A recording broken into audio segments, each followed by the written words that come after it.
Gus Malzahn. We'll jump right in and we'll do some translation of Gus Malzahn. We're working hard on developing depth. I mean, I think that's a big key for us. You know, we have a lot of inexperienced guys, and we need those guys to grow up really quick. And so it was good. We'll just take surface level answers here. He's got his starting 11, Tom, and the offensive line, if we're looking for insight, the insight here is that the offensive line's healthy. Yeah. That's the real insight here. The offensive line is healthy. Here's the deal with that offensive line.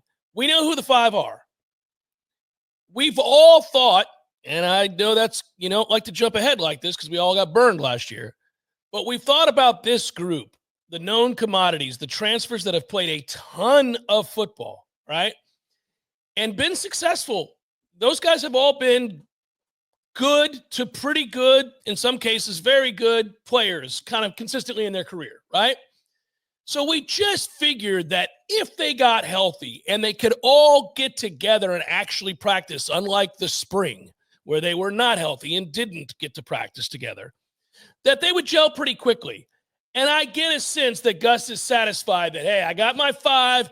We're coming together. We're starting to see some consistency. They're working off each other well. I can work with this. Be nice if I knew about two or three other guys I could trust in case one of these guys go down, given the fact that offensive linemen, really lines of scrimmage players, defensive linemen, offensive linemen, are prone to miss a little bit of time here and there. Such a violent position in the trenches, a lot of falling on each other's knees and weird things that happen. You miss a series, you miss a quarter, you miss a game. I got to know that I have number 6, number 7, and number 8 ready to go. We're not there yet, and I'm working on that now that I know my starting 5. Yeah, I think Otto is in that discussion. Rizzy is likely trending in that discussion, but he's been hurt, and so they just need to get him out there and get him more reps to feel more comfortable, because he could even play tackle in a pinch too if he needed to. He has history with that at a lower level.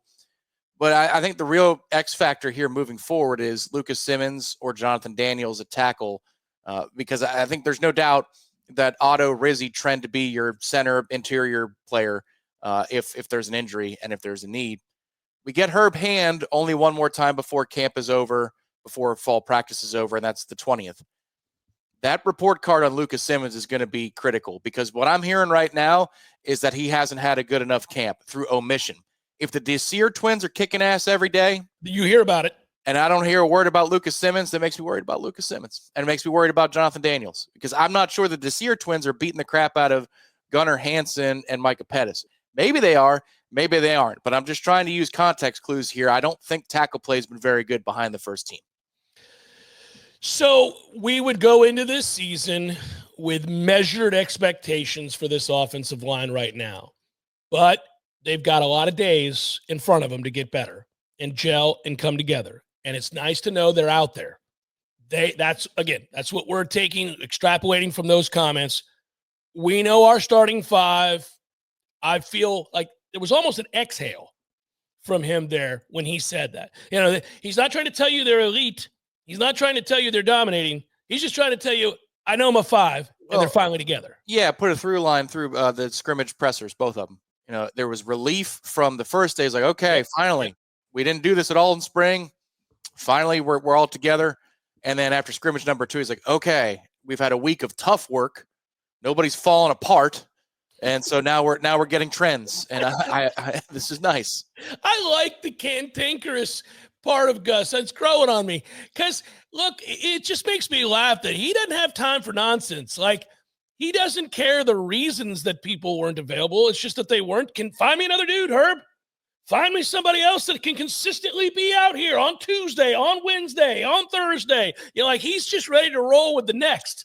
He doesn't have time with personnel discussions. Can I get a guy out here who's going to be out here tomorrow as well? There's also a mannerism that he has that matches his old rival in the state of Alabama. He and Nick both do the thing where their shoulders go up.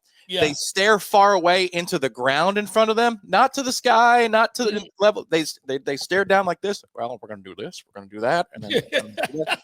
Both of them, when they get in the groove, they both have that exact same body language. And he's from Texas. He's not from West Virginia, but I just find that interesting. It's hilarious. Next. Ousmane Kromah had a couple of touchdowns in red zone where I know you talked about him a lot, but as he continues to develop throughout camp? What are you seeing from him? Yeah, we're throwing a lot of new install and everything at. We've been kind of slowly working him in with the different groups and even with the one some and see how he react.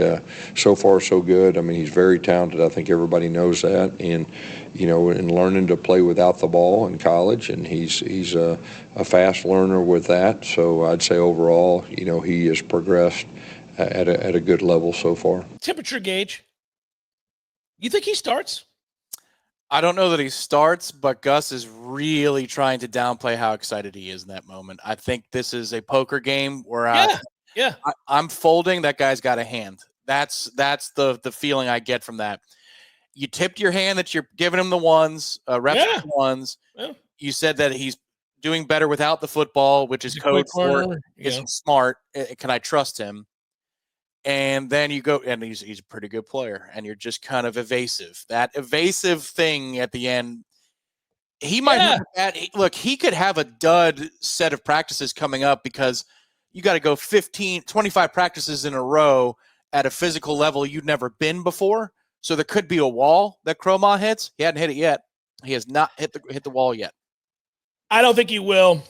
He's a big, strong kid. He's 18 years old or 19, whatever he is. I mean, no, man. The question is, can you handle the stage? And they can't know that. They can't know that in practice. They can know that he's executing in practice, that he's physically capable, that he's doing the things that would allow you to be on the field, pass pro, etc. But physically, he's a monster. We already know that. 3 very key pieces of evidence that he is physically mature enough to play, at least in some role, at college football's level. The pass protection quote from Mike Norvell off of scrimmage 1, where he's giggling like a child. Yep, because it was physical as hell. The clip of the Oklahoma we saw where Blake Nicholson was not ready for what Kromah brought to the table. That was unfortunate. And then the piece of evidence that he was running in goal line sets. These are all pieces of critical evidence that Kromah is physically ready for the challenge. And again, we don't know all of Gus's tells yet, but I feel like in a poker game, I'm laying off. He's got a hand. I'm not calling that bet. Couple aces in there, huh? Yeah. How did you know? Yeah, I mean, I think obviously it starts with Deuce and Boggs is doing a really good job in Squirrel. Those 3 and that's really kind of where it starts, and the other guys are progressing, and we just need to make sure the consistency and everything else goes with that. Playing without the ball is very, very important for receivers in our offense and what we ask them to do. On an up note there. You'll get the ball if you do what you're supposed to do when you don't get the ball. That's the translation. It also means that expect Deuce Robinson to be a mother effer when it comes to blocking. Correct. Yeah. Well, if he's going to laud you, it's not just because you have ability. It's because you're doing the right things within the context of this offense with that ability. So he's going to name you when you get asked a question. When he gets asked a question about wide receivers, he didn't just say it because Deuce can make the 50-50 catch 50 yards downfield. He's saying it because Deuce is blocking when he doesn't have the ball. Also, there's an element that makes me laugh here because it's the opposite of what he says, but we all understand what he says. He named the 3 guys, and he goes, and it starts there, which means that it ends there. It ends there. That's it. Well, I think you just said it. A guy that can make plays, make people miss, break tackles. Natural runner. And then, too, they got to get used to the blocking schemes up front, and it's a process. Like the offensive line, they have to have everything working together for a back to understand a zone, to understand a gap concept. So it all works together. And so we're on the fast track. And like I said last time, the reality is we finally got all of our pieces at the first of fall camp. So we're urgent, and we're on the fast track of trying to develop that. And, each day I've seen it get better, but it takes all 11 on offense to do the right thing, to execute at a high level. And that's a challenge, but our guys are understanding that, and they've gotten better each practice. I love that, man. That was so good, Tom. That was the best he's done yet, man. That really is a little inside football there. So it's not enough to be talented at running back. It's not enough to be physical at running back. Clearly, Kromah is those things, right? He is a talent. He is physical. He gives you more insight, again, that he's smart. So, okay, you got a talented, physical, unique player as a true freshman, and he's also smart. But because this is the first our offensive lines come together and they are learning a new scheme, he can't make the biggest leap forward as fast as we'd like him to until those guys up front are always doing the right thing so that he can then – so gap scheme, for example, you got that guard pulling a lot of times, and so he has to wait on that, and he's got to be patient.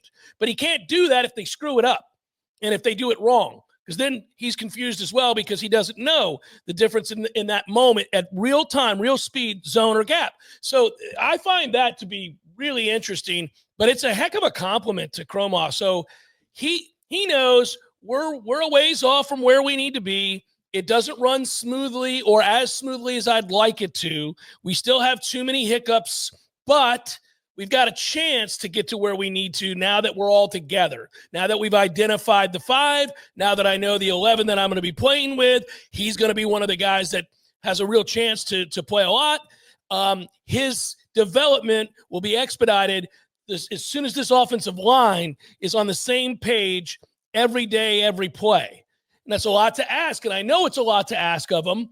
But we got to get there because we are playing Alabama in 18 days or 17 days. So, it's got to happen now. It's got to happen now, and I wish it could. But we can't do anything in terms of grand proclamations about who's playing or how much he'll play until we're right in front of him. That's one thing when you talk to David Johnson, the running backs coach, and he says he makes it simple for the guys. And I asked him about the nuances of Gus's system versus Mike's system. Do your eyes need to be in different places to get your reads properly, to create the vision that you need? He won't give in on that answer. But Gus just did. And I'm thankful for that. I'm like, thank you. I know that there are places where the running back needs to look in certain zone runs, outside versus inside. You're looking one place versus another, on a hip, on a shoulder, whatever it is, whatever the rule is in an offense, to look for your cutback lanes, all that stuff. This is why I think the Gavin Sawchuk pickup was huge. You can see it when you watch him run at Oklahoma, the dynamics of those little nuances. And Gus clearly cares a lot about those nuances. Yes. He wants the running back's eyes to be in the right place because he knows there's a timing to it. There's a rhythm to it. Again, I always go back to this example. It's Chris Thompson in the outside zone for Jimbo. Anytime we'd run outside, it wasn't a toss pitch, you would see he'd go from 0 to 60, and it just looks so effortless. Well, there's a skill that comes with that. There's an intelligence necessary to be able to pull that off. That's what Gus is talking about. He said that Kromah is on the fast track, which is great. But I really think this is why Sawchuk was brought in, because he might not be the most talented. He might not even be the second most talented running back on the roster. But I believe he was brought in because Gus looked at the All-22 and said, he has a feel for what I need him to have a feel for. So I've got an insurance policy here at the very least, if not a very good player in his own right. Well, it's 100% accurate. You just nailed that 100% because that's why Cam Davis got passed over. They wanted this to be Cam Davis. They wanted this to be the guy they recruited heavily and all of that. And then all of a sudden they realize it's not. He doesn't have a vision. He doesn't have the patience. He doesn't have the wiggle. He doesn't have what we need. This is Gus Malzahn, in my opinion. That's what he looked at and went, sorry, Mike, he ain't it. Let's go get Sawchuk. And, oh, by the way, if we get this Kromah kid, that might work too because he's a freak.